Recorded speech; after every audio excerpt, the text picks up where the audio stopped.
Un buque de guerra estaba diseñado para proteger la vida de su tripulación. Pero ¿qué pasaba cuando era el propio diseño del barco el que se volvía en contra de los hombres que había a bordo?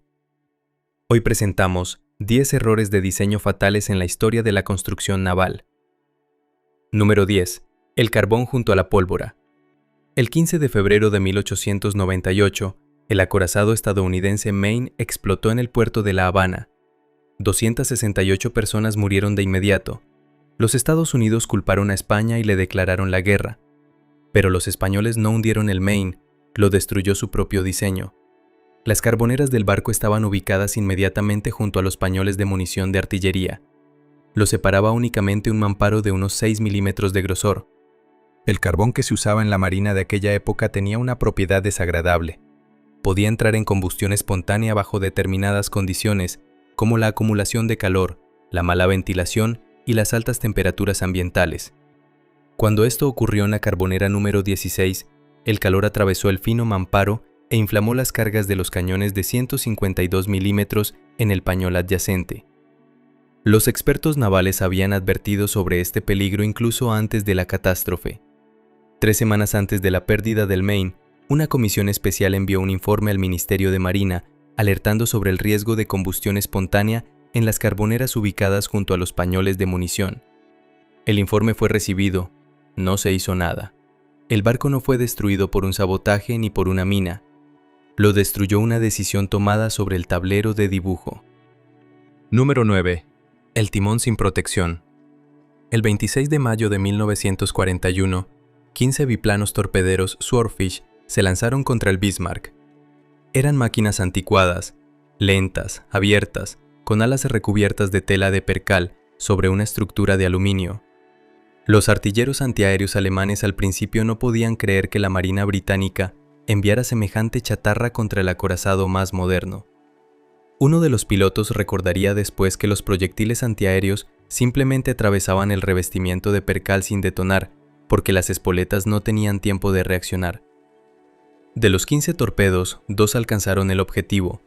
El primero no causó daños graves, el segundo impactó en la popa. Los timones del Bismarck quedaron bloqueados. La tripulación no pudo reparar el daño. El acceso a los compartimentos de timón había quedado cortado por las inundaciones. El acorazado más poderoso de la Kriegsmarine comenzó a dar vueltas en círculo en mar abierto. En esa situación lo encontraron los barcos británicos en la mañana del 27 de mayo. Pocas horas después, el Bismarck yacía en el fondo del mar. La raíz del problema era de diseño. Los mecanismos de timón del Bismarck estaban ubicados en la popa, con un blindaje mínimo, y prácticamente sin posibilidad de control manual de emergencia. Los diseñadores habían concentrado la protección en el cinturón de blindaje y en las torres del calibre principal. El único punto vulnerable en la popa quedó desprotegido. Un solo impacto de torpedo en ese lugar decidió el destino del barco en el que se habían invertido decenas de millones de marcos del Reich. Número 8. La cubierta demasiado fina. El crucero de batalla Hood era el buque más famoso de la Marina británica. Durante 20 años fue el mayor buque de guerra del mundo, el símbolo del poder naval del Imperio Británico. Cuando en mayo de 1941 lo enviaron a interceptar al Bismarck, nadie dudaba del resultado. El 24 de mayo, en el estrecho de Dinamarca, el Hood abrió fuego. El Bismarck respondió. Algunas de las primeras salvas del acorazado alemán fueron directas. Un proyectil de 380 milímetros perforó el blindaje de cubierta del Hood por encima del pañol de popa. La explosión de 100 toneladas de pólvora sin humo partió el barco en dos. Desde el comienzo del combate habían transcurrido menos de 10 minutos. De los 1.418 tripulantes, sobrevivieron 3. El problema de diseño era conocido mucho antes de ese día. El Hood había sido proyectado en una época en la que el fuego artillero a largas distancias no se consideraba una amenaza seria. Los proyectiles viajaban en trayectoria tensa y encontraban el blindaje lateral, pero a medida que aumentaban las distancias de tiro, la trayectoria de los proyectiles se volvía cada vez más curva, y estos comenzaban a caer desde arriba. El blindaje de cubierta del Hood era de entre 38 y 64 milímetros, lo que no constituía ninguna protección contra un proyectil de gran calibre en trayectoria curva. El almirantazgo británico había planeado reforzar el blindaje de cubierta del Hood ya en los años 20. Las obras se aplazaron una y otra vez. En mayo del 41, El barco seguía llevando el blindaje de la Primera Guerra Mundial. Número 7. Los mamparos que no llegaban hasta la cubierta. El Titanic fue concebido como insumergible, 16 compartimentos estancos con puertas de cierre automático. El barco podía mantenerse a flote con cualquiera de los 4 compartimentos contiguos inundados, y los diseñadores consideraban que jamás se producirían más de 2 a la vez. El 14 de abril de 1912, un iceberg arrancó los remaches a lo largo del casco del Titanic, a lo largo de casi 90 metros, y las planchas del forro se separaron. 5 compartimentos quedaron inundados, uno más del límite previsto en los cálculos. Pero el principal error de diseño se reveló inmediatamente después. Los mamparos estancos terminaban al nivel de la cubierta E o D, sin llegar hasta las cubiertas superiores. Cuando el peso del agua en los compartimentos de proa empezó a hundir la proa, el agua simplemente pasó por encima de los mamparos hacia el siguiente compartimento, y luego al siguiente.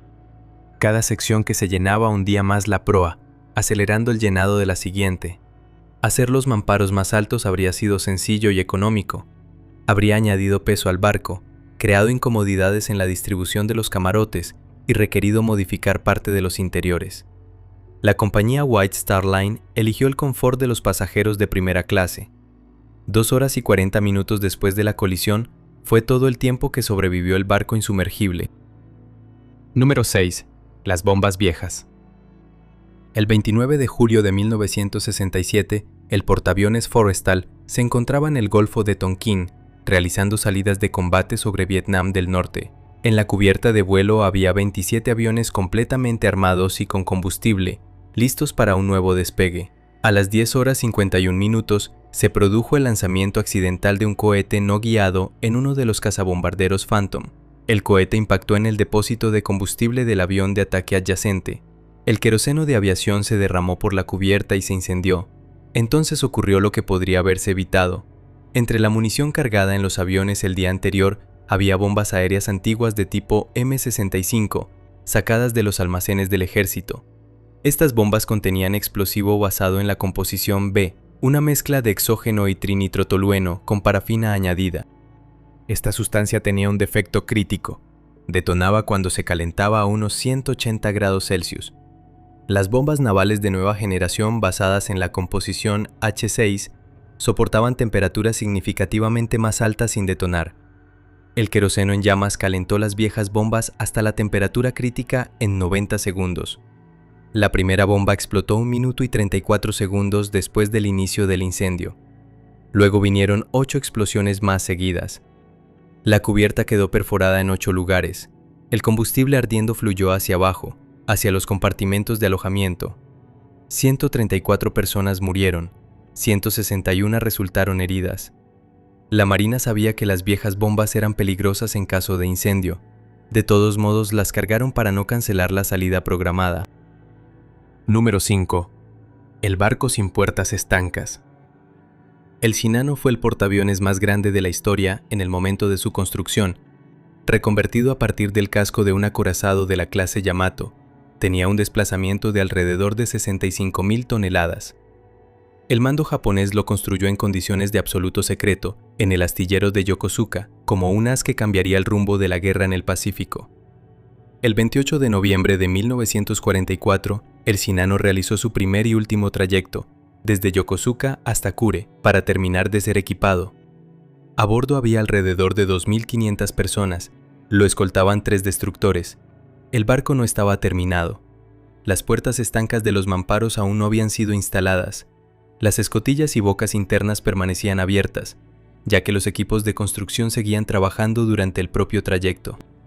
El comandante del barco, el capitán de primera clase Abe, era consciente de ello y había expresado sus reservas antes de zarpar.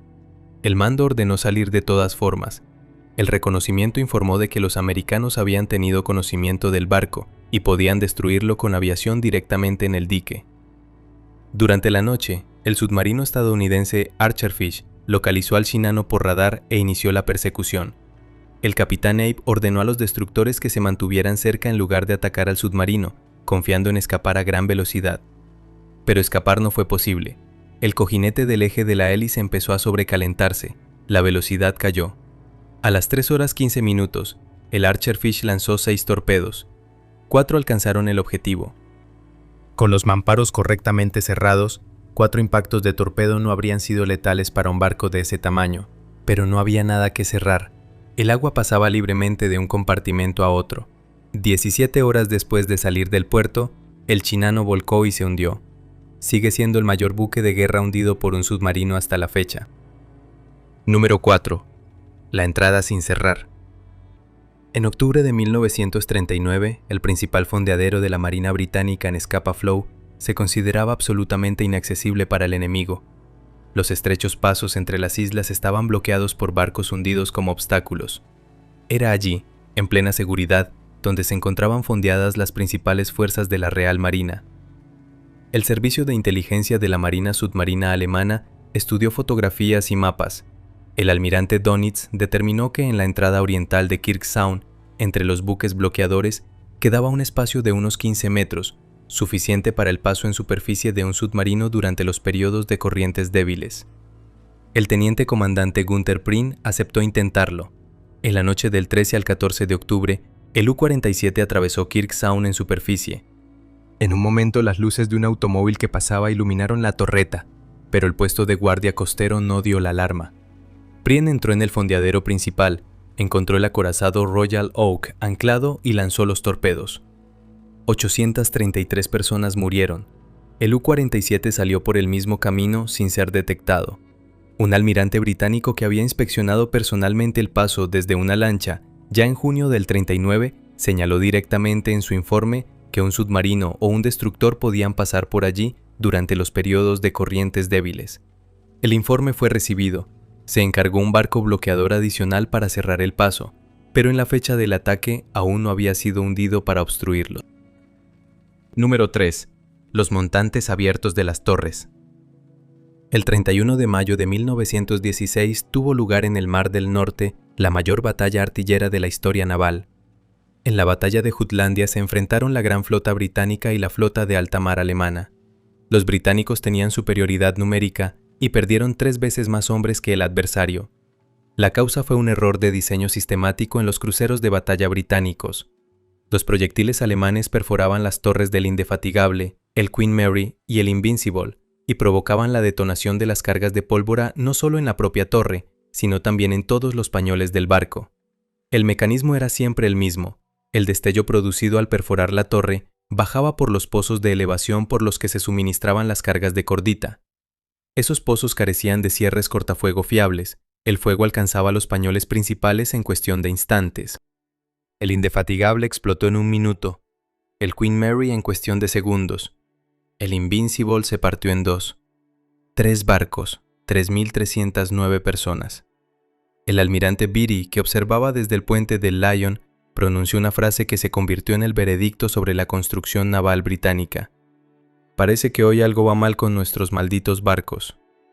El Lion sobrevivió de una única manera. El mayor de infantería de marina Francis Harvey, gravemente herido y con las piernas amputadas, ordenó con su último esfuerzo cerrar y anegar los pañoles. Murió, pero salvó a más de 1000 personas. A título póstumo recibió la Cruz Victoria. Los cierres cortafuego que cerraban los pozos de elevación ante un incendio en la torre existían. Los artilleros británicos los abrían o simplemente los quitaban porque ralentizaban la cadencia de fuego. La cadencia de fuego se priorizaba por encima de la supervivencia del barco. Número 2. La artillería antiaérea insuficiente. El Yamato fue el mayor acorazado de la historia, 70.000 toneladas de desplazamiento, armamento principal, 9 cañones de 460 milímetros, un proyectil de casi 1,5 toneladas, cinturón de blindaje de hasta 410 milímetros. Los almirantes japoneses llamaban al Yamato insumergible, a pesar de toda la experiencia de los años anteriores, que había demostrado claramente que la aviación hundía acorazados. El 7 de abril de 1945, el Yamato salió en su última misión. Lo escoltaban un crucero ligero y 8 destructores. No había cobertura aérea. El combustible cargado en el barco era justo el suficiente para llegar a Okinawa en un solo sentido. Los aviones americanos lo encontraron 2 horas después de zarpar. Las oleadas de ataque se sucedían una tras otra. La artillería antiaérea del Yamato era una de las más potentes de su época, con alrededor de 150 cañones, pero frente a casi 300 aviones atacantes, Eso no tenía ninguna importancia. Ninguna cobertura antiaérea podía compensar la ausencia total de escolta aérea. El barco recibió al menos 12 impactos de torpedo en total. Cuando la escora alcanzó los 30 grados, el comandante ordenó anegar los pañoles de estribor para nivelar el barco. Esto solo aceleró el hundimiento. En lugar de estabilizarse, la escora aumentó bruscamente. A las 14:23, el Yamato volcó. La explosión del pañol de proa del calibre principal fue visible a 200 kilómetros de distancia. De más de 3.000 tripulantes, sobrevivieron 276. Los cañones del calibre principal del Yamato no realizaron ni un solo disparo efectivo contra un adversario naval en toda la guerra.